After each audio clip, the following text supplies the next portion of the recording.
E hoje nós temos o privilégio de recebê-lo aqui para um bate-papo, uma descontração bem tranquila, falar das coisas boas da vida e falar, acima de tudo isso, falar do trabalho, do exercício da sua função, quando em outrora, né, se passou de um concurso e exerce hoje esse trabalho de juiz de direito, né? Mas, Santiago, bom dia para você. Bom dia, doutor Danilo. Doutor Danilo é juiz de direito titular da primeira vara civil de Canaã dos Carajás. Doutor, o que lhe levou a vir para Canaã dos Carajás? Canaã dos Carajás, eu cheguei aqui há 16 anos.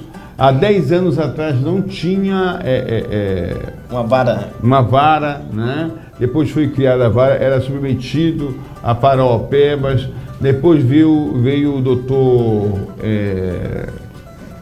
doutor Lauro. Em seguida veio você para cá, né? Canaã dos Carajás, naquela época que eu cheguei aqui, as autoridades que resolviam essas questões emergenciais era o delegado, eram os policiais que resolviam as coisas. Coisa grande ia para Marabá, para Paraopeba.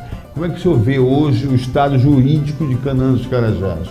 Santiago, antes do doutor entrar nesse diálogo já dessas perguntas, eu primeiro quero deixar a fala para o senhor à vontade, para o senhor se comunicar conosco. Mas a minha primeira pergunta, antes da gente iniciar as outras perguntas jurídicas, quem é o nosso Danilo há 20 anos atrás, o que fazia, o que pensava? Eu precisava que o senhor voltasse ao tempo para que a gente possa depois começar a nossa entrevista.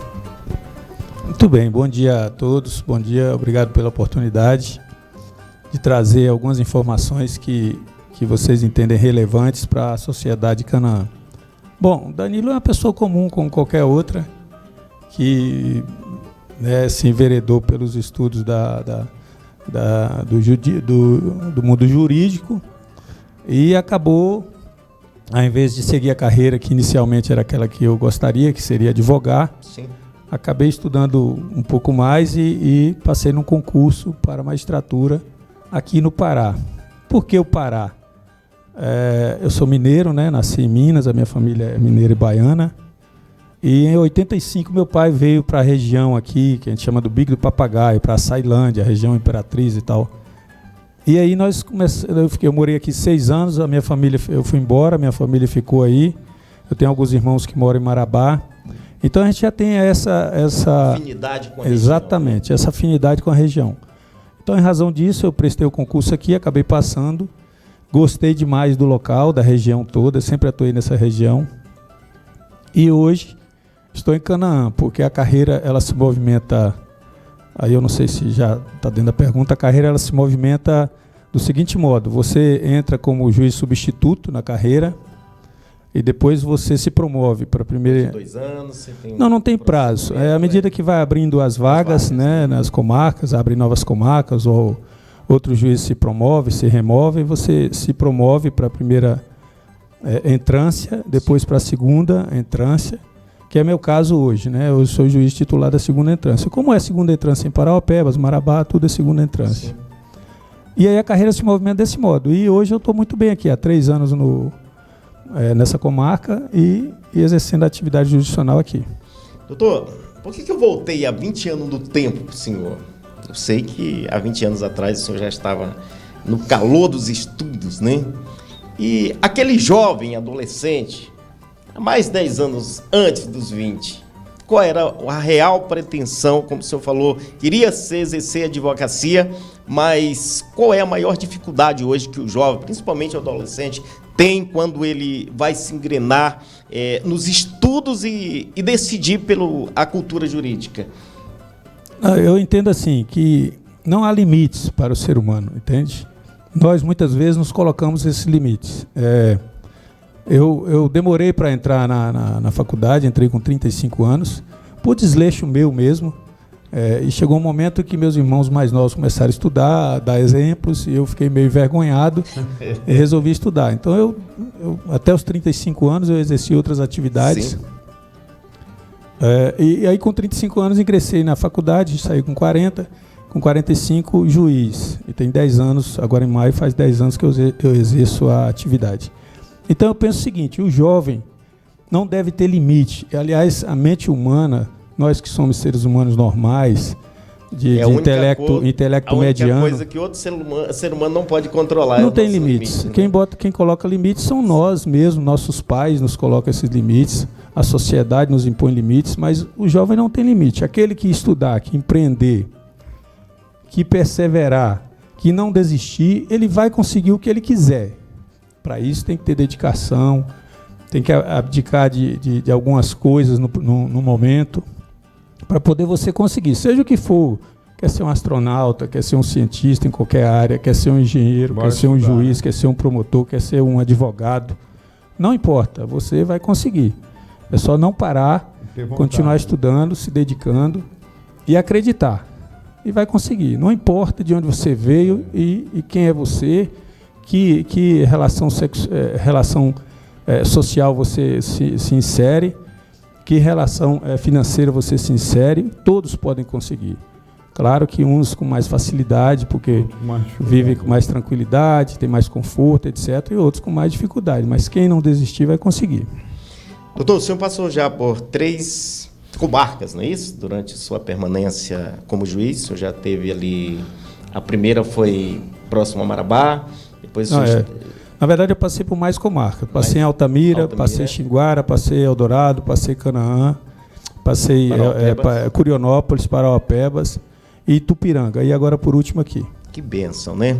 Como o Santiago estava ansioso para fazer a pergunta dele para o senhor, e ele está ali visando o formato de poder fazer uma pergunta que os nossos telespectadores o cobram dele, né? Então eu gostaria que o Santiago fizesse essa pergunta e que o senhor pudesse receber ela, assim, para a sociedade da melhor maneira, da convicção das nossas informações. Então, Canaã dos Carajás foi muito dependente de Paraupebas, né? Inclusive nessa questão de juiz, né? Eu cheguei a 16 anos e mais ou menos 12 anos para cá que foi criada uma comarca, já mudou para uma outra. Nós éramos dependentes de Paraupeba e quem determinava aquelas questões pequenas, que batia na polícia, era o delegado, era a polícia militar que prendia, soltava, mas tinha umas coisas que o Marabá.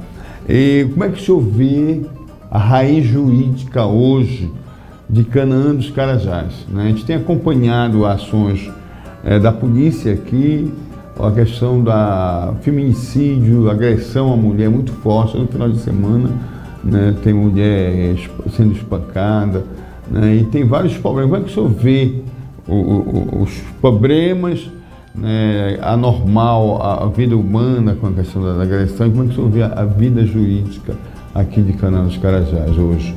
Bom, a jurisdição ela é dividida, grosso modo, por território.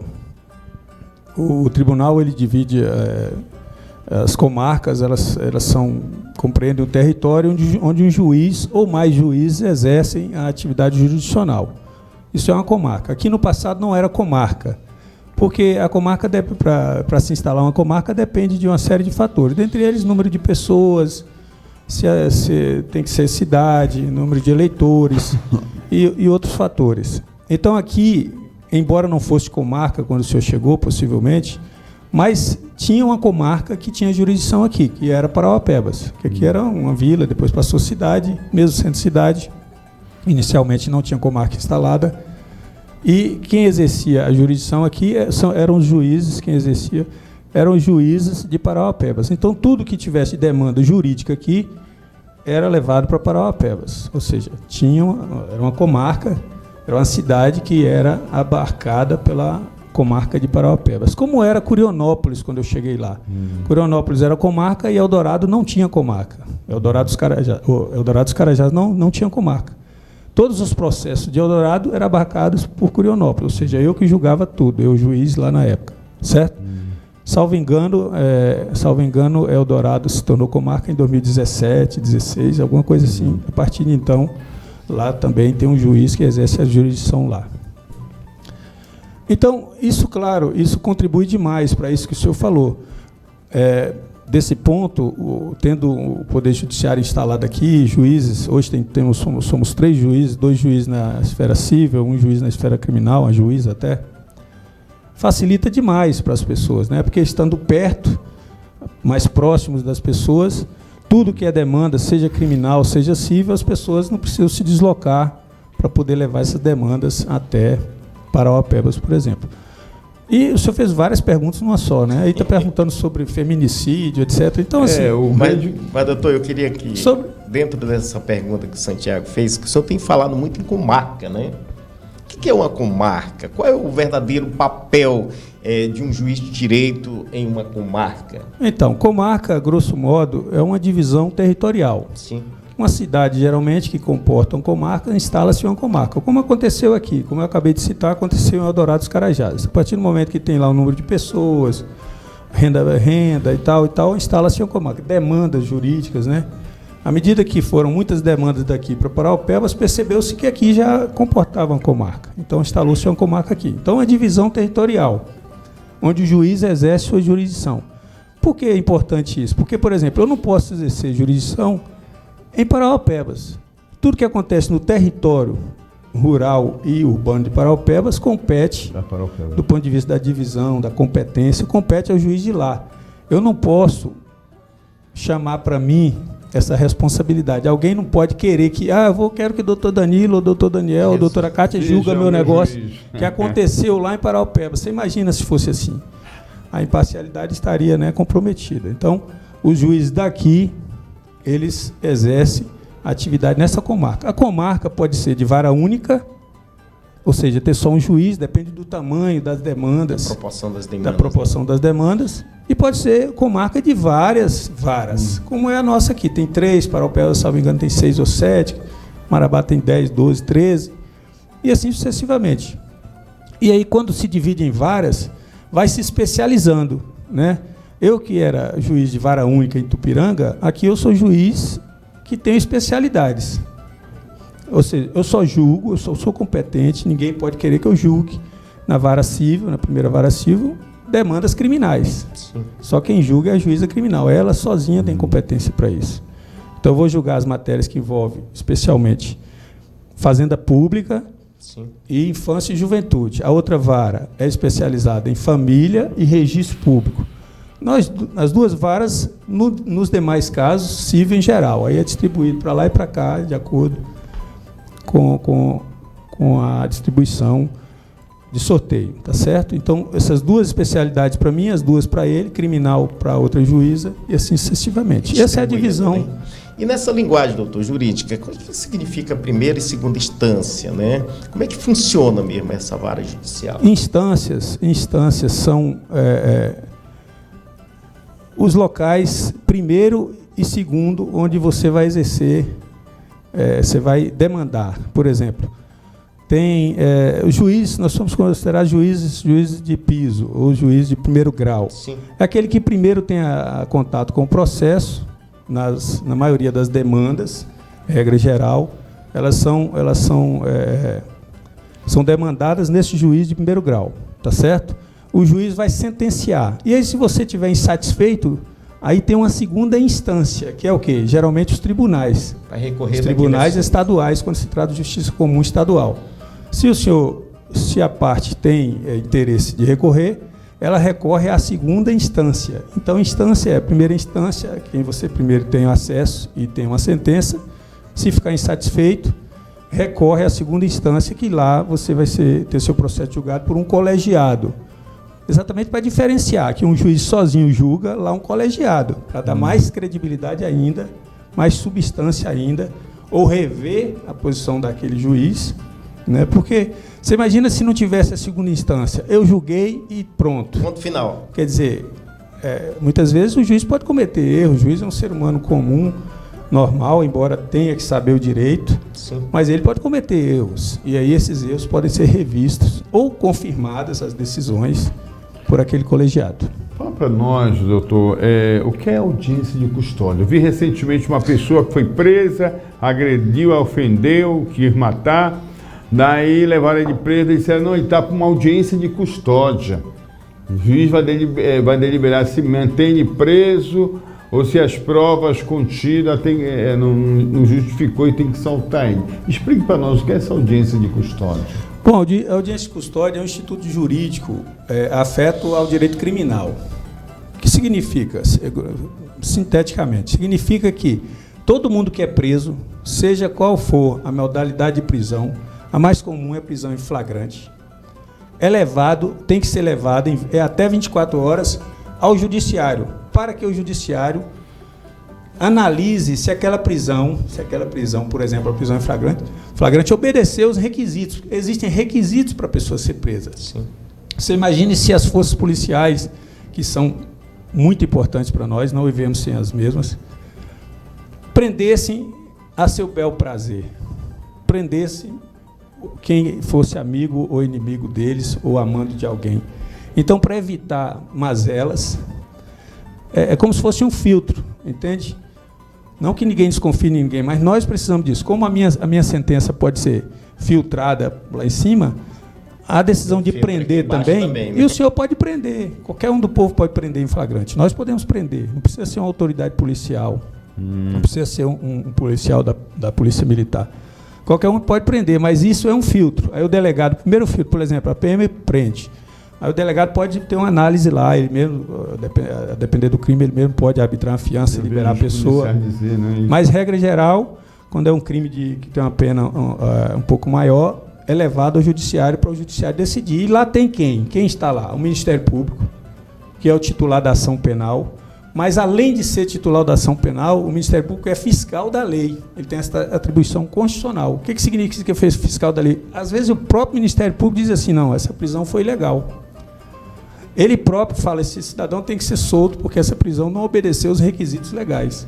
Então, ele atua ali como agente titular da ação penal e fiscal da lei. E ele sempre vai estar com um defensor, esse imprescindível. Seja um defensor contratado, se ele não tiver um defensor, a juíza vai nomear um defensor para aquele ato. Tá certo. Isso é uma proteção para o cidadão. Esse gancho, hoje, Canaã, como é que funciona a Defensoria Pública hoje? A Defensoria Pública é um órgão independente, como é o Ministério Público, não tem nada a ver com o Judiciário, embora todos esses atores atuem em conjunto, são atividades imprescindíveis à jurisdição, quer dizer, advogado, defensor público, procurador, Ministério Público, todos nós estamos atuando para resolver demandas, inúmeras demandas de todas as ordens.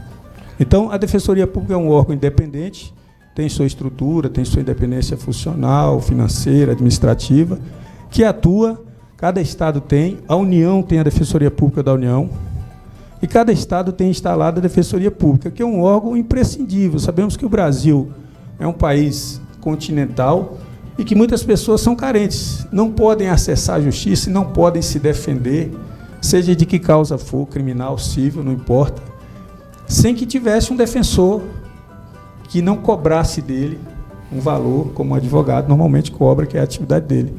Então, o Estado disponibiliza a Defensoria Pública, é um dos órgãos mais importantes e que são sobrecarregados de demandas, porque as pessoas mais carentes, até 2, 3 salários, vão em busca da defensoria e são atendidas. Hoje, cidade acima de 100 mil habitantes já se instalaram, e Canaã está chegando quase 100 mil. Será que em breve nós vamos ter defensoria? Uma defensoria assim, de larga... Então, aqui tem em torno de 75 mil. 75.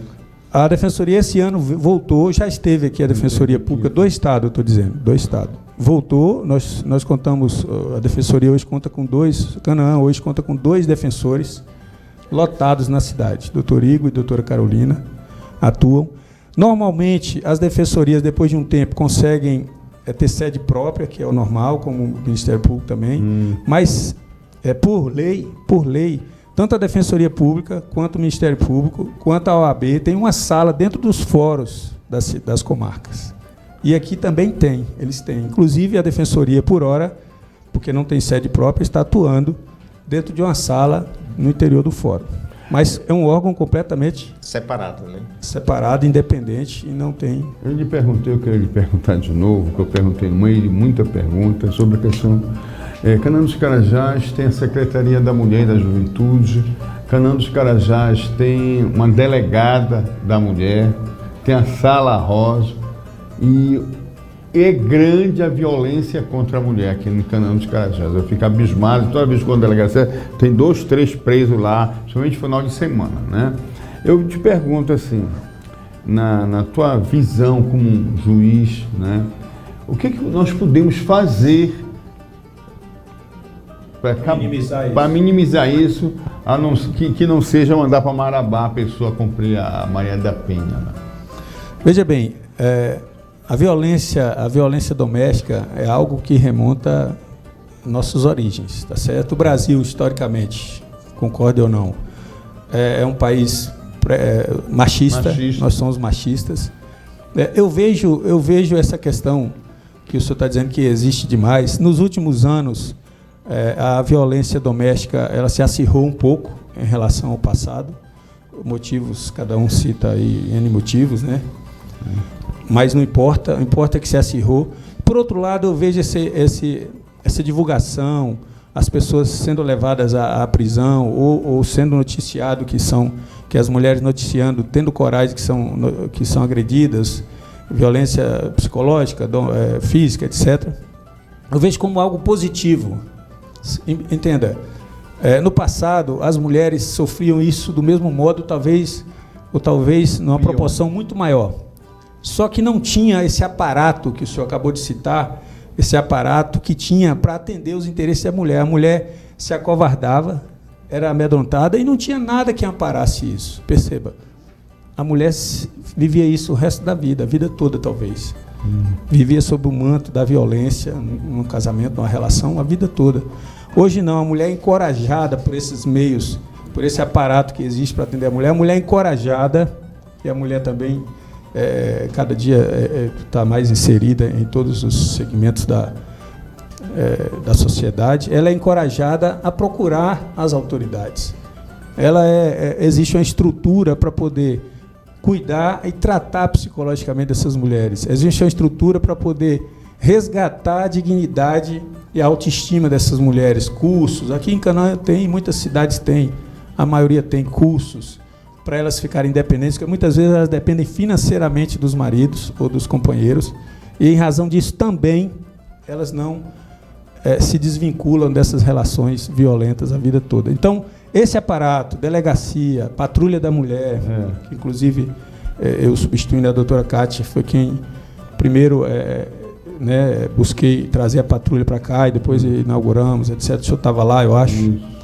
Delegacia da mulher. Então, tudo isso proporciona dar a força que a mulher precisa para poder noticiar. Então, eu entendo que não aumentou necessariamente.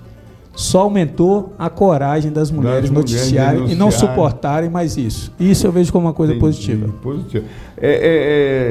Ainda sobre isso daí, eu entrevistei a Marili e ela anunciava que dentro da programação da mulher, né, de como encorajar a mulher dentro dessa linha que você coloca, tem também uma forma de tratar os homens, que ia ter cursos, pegar aqueles homens violentos, botar numa sala e conversar com o assistente social, com o psicólogo, para ver se transforma aquele homem e deixar de ser violento. Sem dúvida. O tratamento psicológico que a mulher recebe, do lado contrário, o homem também pode receber orientação, acompanhamento, instrução, porque esse homem, às vezes, ele faz com aquela mulher, ele tem a reprimenda, ele fica preso, ele até separa daquela mulher, vai para outra e, às vezes, repete, é reincidente naquelas atitudes.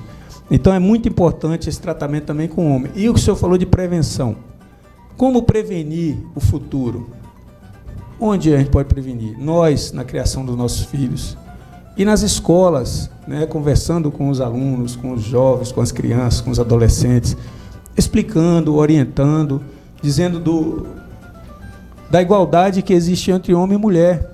E pelo fato do homem ter mais músculo, mais força física do que a mulher, ele não pode exercer essa força física em desfavor da mulher. Ou seja, tudo tem que ser no diálogo. Amanhã, se ele tiver uma relação de casamento, não importa, de relação estável ou união estável, ele vai ter que respeitar. E quando há o desentendimento e percebe que não é mais possível conviver, o melhor é separar, cada um procurar seu caminho, porque não justifica alguém estar numa relação dizer que gosta daquela pessoa e está batendo, maltratando, agredindo fisicamente, agredindo psicologicamente, porque muitas vezes até a agressão psicológica se torna mais grave a médio e longo prazo do que uma agressão física também. Deixa de ser prazerosa e passa a ser dolorosa. Então, assim, que amor é esse que agride, que bate, que violenta de todos os modos? Então, essas crianças e esses adolescentes, precisamos conversar com eles desde já, os pais precisam conversar, os pais precisam dar exemplo de como exerce a sua relação em casa, a sua união estável, o seu casamento. Então, vendo isso, esses filhos, esses homens, futuros homens, adultos, eles podem, né, ser melhores que nós, do que essa sociedade atual. É assim. Já, Santiago? Tem mais uma? Tem mais uma. Não faça, Santiago. Doutor, nós temos aqui a Secretaria da Mulher e da Juventude, né? E vejo um trabalho muito grande daquela secretaria em prol das mulheres e da juventude, conforme nós falamos. E a gente olha nos noticiários,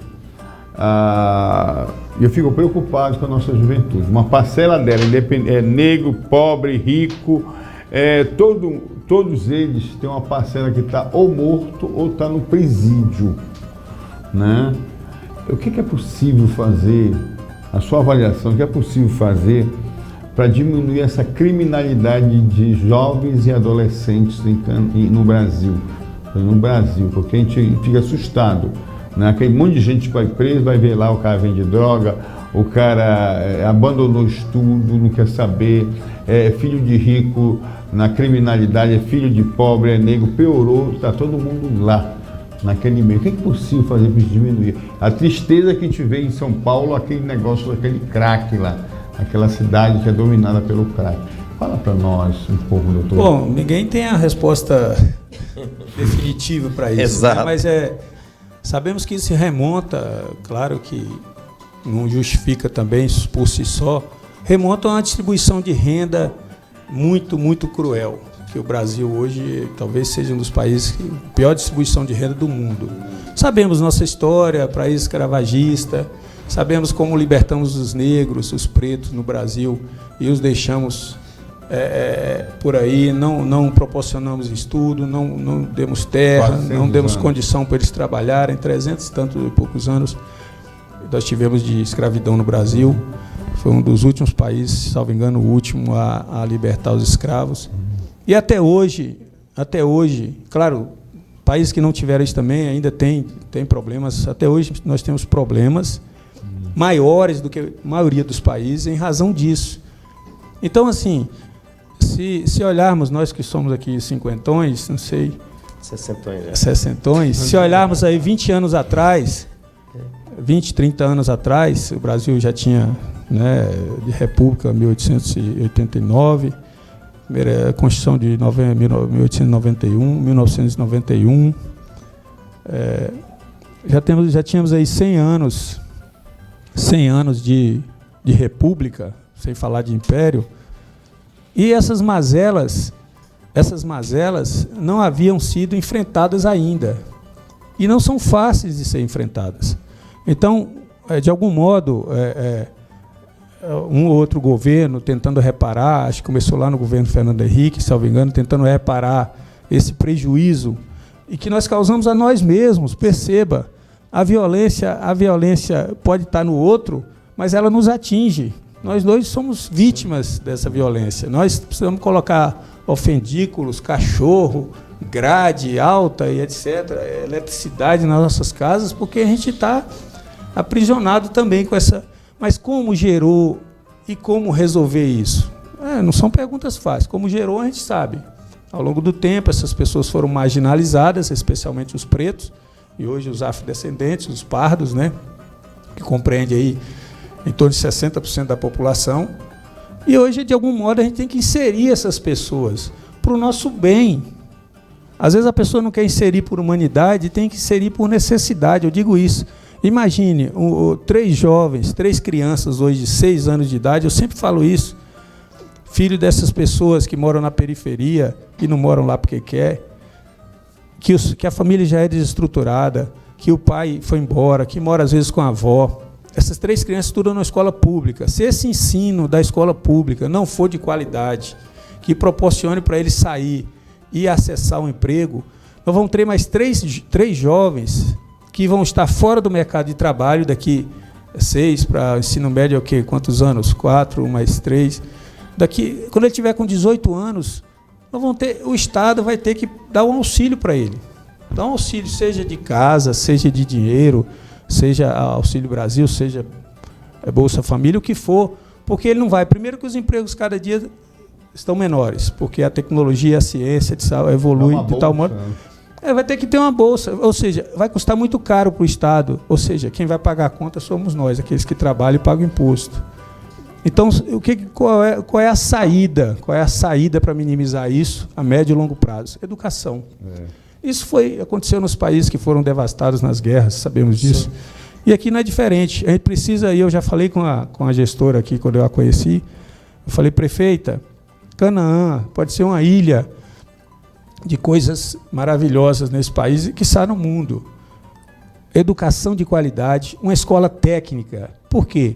Para atender as demandas. Aqui tem muita demanda, para atender as demandas locais, regionais.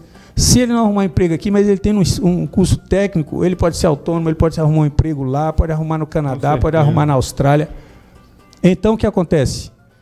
Nós precisamos libertar essas pessoas de verdade, Sim. que nunca foram libertados. Sim. E libertar é dar condição para eles trabalharem. Claro, ele fez escola técnica, ele pode começar a trabalhar e pode fazer uma faculdade. Isso. Então, o ensino, só a educação vai minimizar esse problema no futuro. Claro, e com o quadro atual nós temos que lidar com ele. Né? Cometeu crime, a lei está aí, vai lidar com ele. Não tem problema. Não tem jeito, vai ter que lidar com ele. Claro, igual o senhor falou. O marido ofende a mulher, violenta a mulher de algum modo, psicologicamente, fisicamente. Puder dar um tratamento para ele melhorar, é possível? É possível.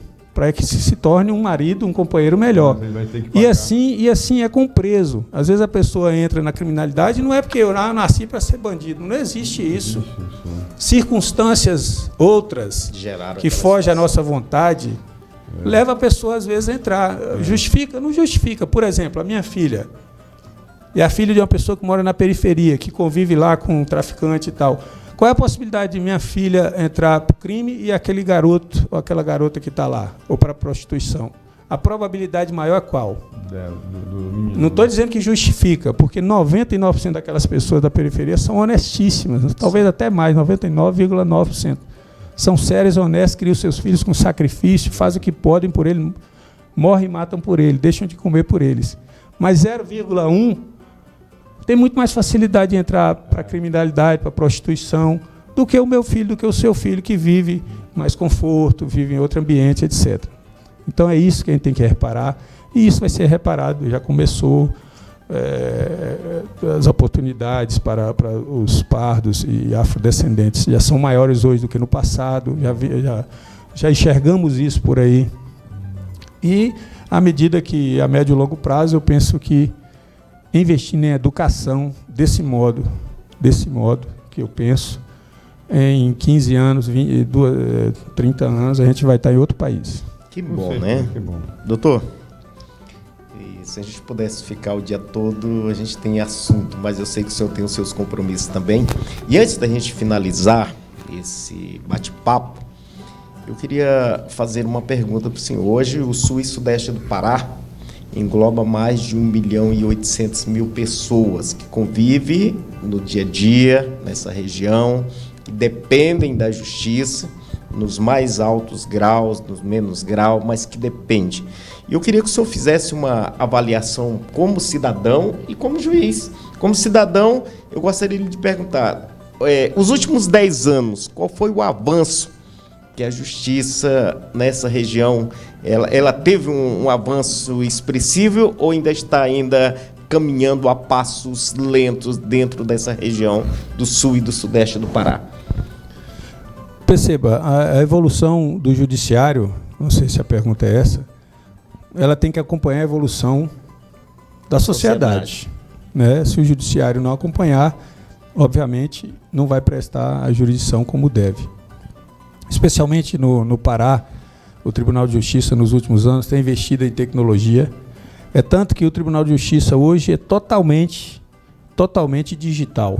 Hoje não existem mais processos físicos. Ontem mesmo desabou o teto lá, porque choveu. caiu lá e chegou um advogado, molhou o processo, não tem processo aqui. Tá tudo molhar o computador, o notebook.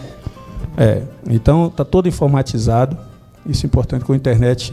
Cada dia a internet melhor. Claro, algumas varas, o estado é de dimensões continentais, algumas varas ainda têm dificuldade com a internet, etc. Mas o tribunal também está procurando suprir isso. Então, isso é a evolução para acompanhar a evolução da sociedade, da internet, etc. E facilita a vida demais de todos. Você imagina, aqui não é tão grande, mas você imagina... E muitos tribunais, inclusive o Espírito Santo, não é totalmente digital. Para você ter ideia, está no Sudeste. Lá não é digital. Não chegou esse avanço aí. Não chegou ainda. Lá eu acho que está 40% ou 50% digital e andando para poder, porque é uma exigência. E o judiciário se transformou, inicialmente começou a transformação do judiciário em 2004, com o advento do CNJ, o Conselho Nacional de Justiça. O que é o CNJ? Todos os tribunais, em todos os estados, eu estou falando de justiça comum e estadual, eles têm uma corregedoria. Para que serve a corregedoria? A corregedoria serve para julgar administrativamente os atos do juiz. Por exemplo, vou dar um exemplo de um ato administrativo que a corregedoria pode julgar. Se eu ficar aqui na rua, bêbado e tal, é uma coisa que pode ser levada a julgamento como na área administrativa? Pode, um exemplo. Na área jurisdicional, nas minhas decisões, que eu preciso fundamentar, é óbvio que não pode interferir, sob pena de o juiz ser um mero carimbador, né? Então o juiz tem total liberdade, tanto como ele tem liberdade também, se ele quiser morrer aqui, se eu quiser morrer aqui nessa comarca, não sair daqui nunca, ninguém me tira. Sim. Tá certo? Sob pena de a justiça ficar comprometida. Não, eu quero que outro juiz fique no lugar dele, porque ele vai julgar ali, você vai julgar essa causa, você imagina. Então, é isso. Nessa medida da prestação jurisdicional, o tribunal evoluiu muito, inclusive em relação a outros estados. O tribunal fez vários concursos, inclusive teve o meu, que eu tomei posse em 2013, depois disso já teve mais 2. Então tem vários juízes aqui, tem a questão que muitos juízes vêm fazer concurso e voltam, ou estão fazendo outro, e acabam passando, e digamos, em torno de 20%, 30% acaba saindo, mas o tribunal está procurando abarcar todas as cidades que já existe demanda suficiente, contemplando com comarcas, com fórum, né, inaugurando fórum, que foi o caso de Eldorado, que foi aqui há mais tempo.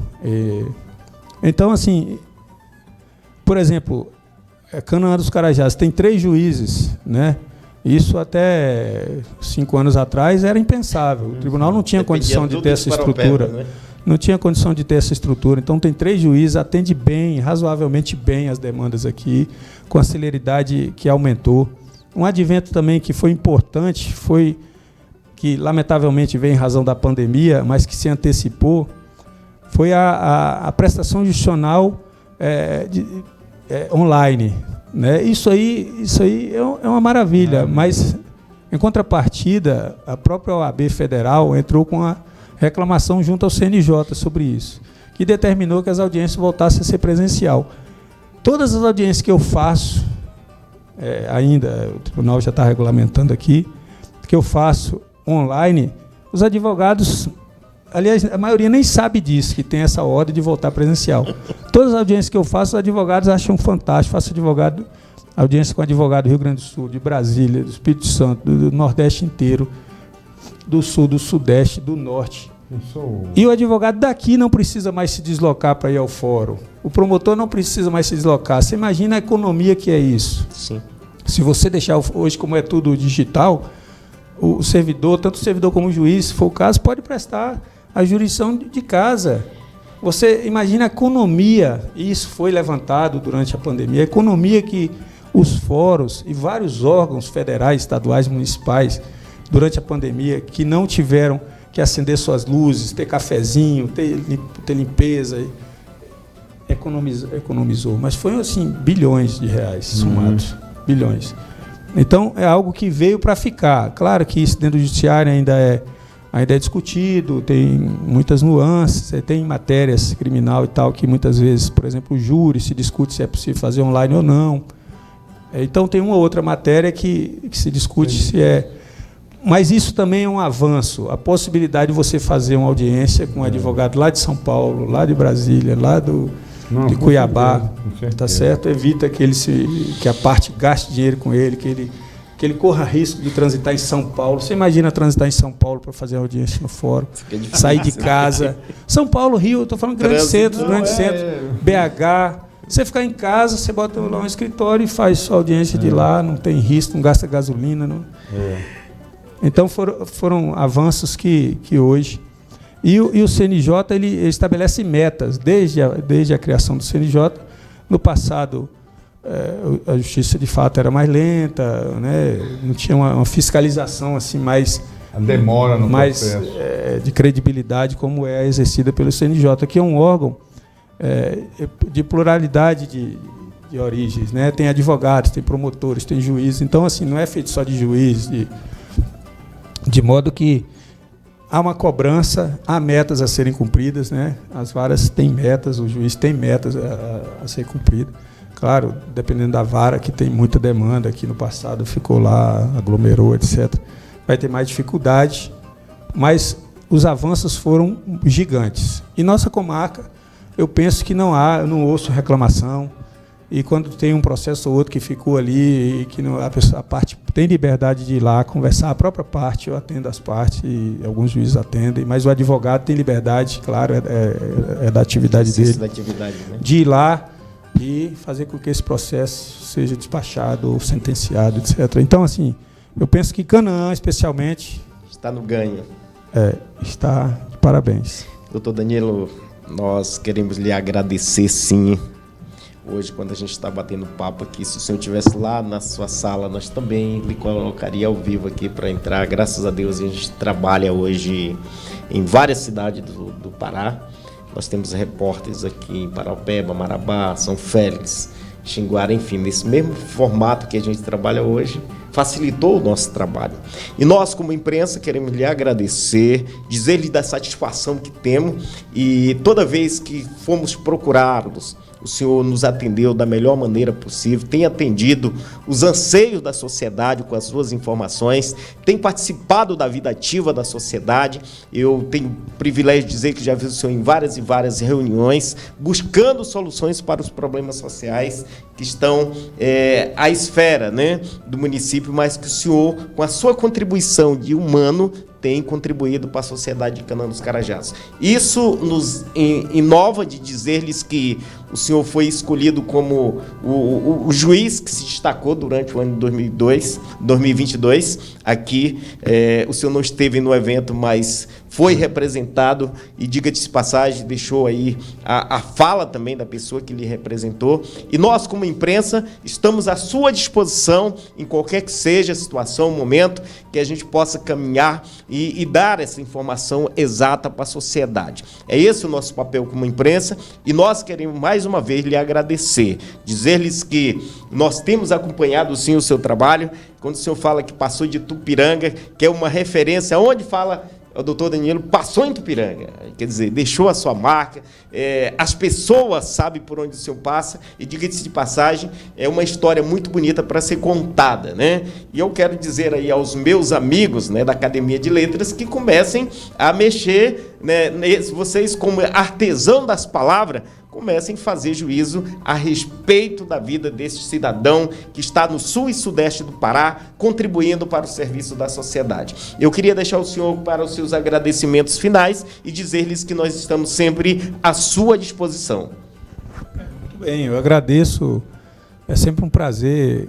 É sabido que o juiz, a juíza, ele não pode ficar por aí falando o que quer. Tanto que hoje nós temos muitos problemas, porque alguns poucos colegas começam a sai por aí falando sobre processo, sobre andamento de processo, sobre essas coisas. Ao juiz não é dado falar sobre processo em andamento.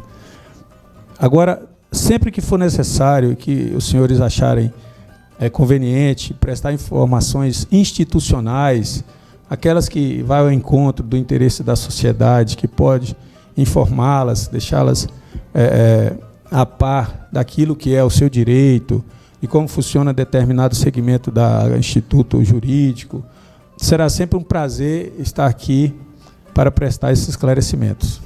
Doutor Danilo, muito obrigado. A Webcidade está à disposição, né, do seu trabalho, das suas informações. A gente quer agradecer, né, a todos os nossos telespectadores, agradece a sua participação, a sua entrevista, esse bate-papo importante aqui no programa Revista Semanal. Né? São 10 horas e 50 minutos em Canaã dos Carajás, são quase 50 minutos de entrevista. Juninho, a importância da atividade física